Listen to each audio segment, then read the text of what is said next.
मुंबई में जोरदार बारिश, कई इलाकों में भरा पानी, ट्रेन चल रही लेट, कई जगह गिरे पेड़। मुंबई में आज जमकर बारिश हो रही है, जिससे यहां का तापमान गिरकर 27 डिग्री सेल्सियस तक पहुंच गया है। तेज बारिश की वजह से कई जगहों पर जाम की स्थिति बनी हुई है। भारी बारिश के कारण मुंबई के धारावी इलाके में जलभराव की स्थिति उत्पन्न हो रही है और इसका असर ट्रैफिक पर देखने को मिल रहा है। वहीं मुंबई से सटे पालघर में भी जोरदार बारिश हो रही है। सांता क्रूज, अंधेरी, बोरीवली और कांदिवली में भी तेज बारिश है और इसका असर मुंबई की लोकल ट्रेनों पर भी पड़ा है। अंधेरी, बांद्रा, सायन, हिंद माता, दादर सहित कई इलाकों में पानी भरने के कारण ट्रैफिक लगभग रुक गया है।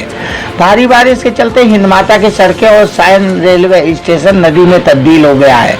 इससे पहले मौसम विभाग द्वारा गुरुवार को कहा गया था कि मानसून मुंबई के साथ साथ दक्षिण गुजरात के कोकण के इलाके में पहुंच चुका है, जिससे यहां अगले कुछ दिन तक जमकर बारिश हो सकती है।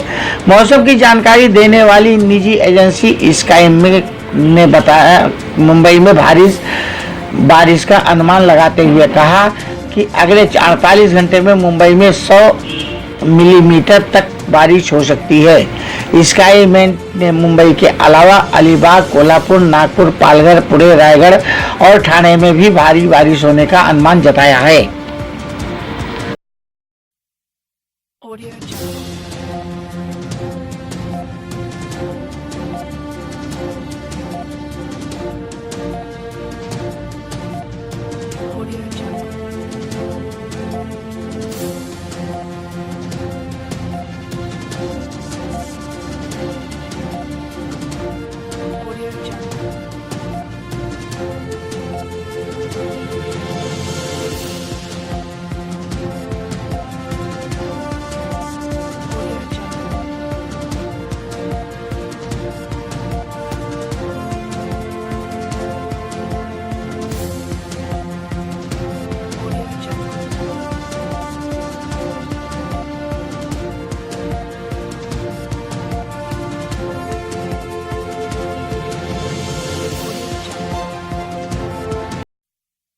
Audio